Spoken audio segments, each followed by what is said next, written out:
Who's in charge of picking out your books? You.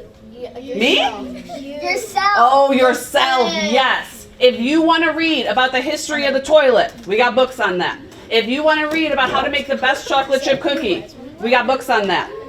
If you are a New York Knicks fan, we got books on that team. You pick what you want to read. I was teaching second grade, and I was as disappointed or more disappointed than the kids when reading time was over. The other subjects, yeah, okay, sorry math teachers and science teachers, they were good, but when reading was over, like there was a collective in the classroom. So that was the exact moment. When I should have known it was I was the only 20-year-old at U of I hanging out in the children's library.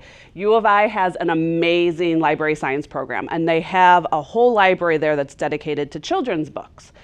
My other friends may have gone to other establishments to relax and hang out.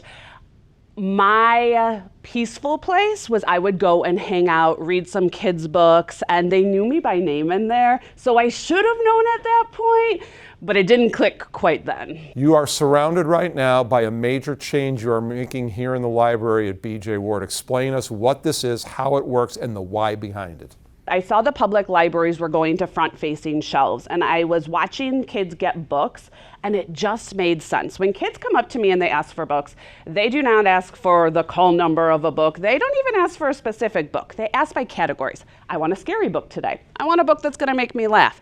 I want books about dinosaurs. And the way Dewey was, I'd have one here, one there, one here, all over the place.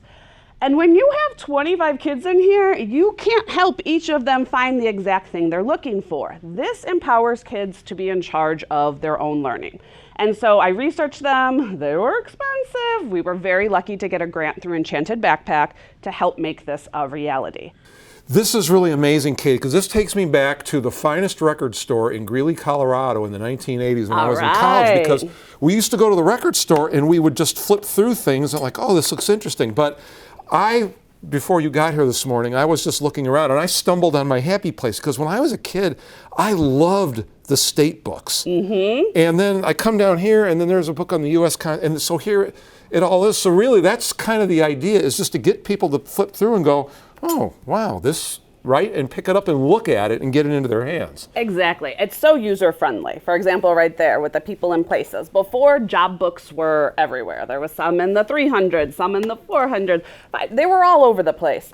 Here, a kid can go through and literally, hey, we might want a teacher one day, and look through. They're using the visuals of the pictures on the front, even for our non-readers. They can take it out, they can look at it, and they can put it back. They're not in exact places, so like a line on a shelf. It really makes it user-friendly for the kids to be able to empower themselves, to be able to put things back and forth and find things that make them want to read. And as I was flipping through your library a little while ago, I found this book. I'm going to hold it way up here so people can see. It's one of the greatest books ever written, in my opinion. This is Mike Mulligan and His Steam Shovel by Virginia Lee Burton. I don't even know when this, I could look it up and find out when it was printed. I'm guessing in the 30s or 40s. Yeah, let's take a look. But anyway, should be right here, right? There you go. Originally, copyright 1939. All right, so this is a very old book, but I loved this book when I was a kid. And just the simple act of picking up this book and putting it in my hands, it makes me happy. And it brings back a load of memories. I look through these pictures and I remember the big hole that, Mike Mulligan's steam shovel was digging for the building. Yeah. Why is that? Why is reading so important for our memories and our emotions and who we are? Because it lets us travel the world without ever moving. Books form those memories. They help us connect to a time and a place that was special in our heart. So whether it was you have that memory because you got to read it with your parents, or maybe it was the first time that you got excited about transportation. It just speaks to our experiences as humans, and then we remember those, and it's such a privilege to be a part of that for kids, for me to get to help guide them to finding things that make them excited about the world around them, that helps them be happy. It's magic happens in this library every day, and I am so lucky to be a part of it.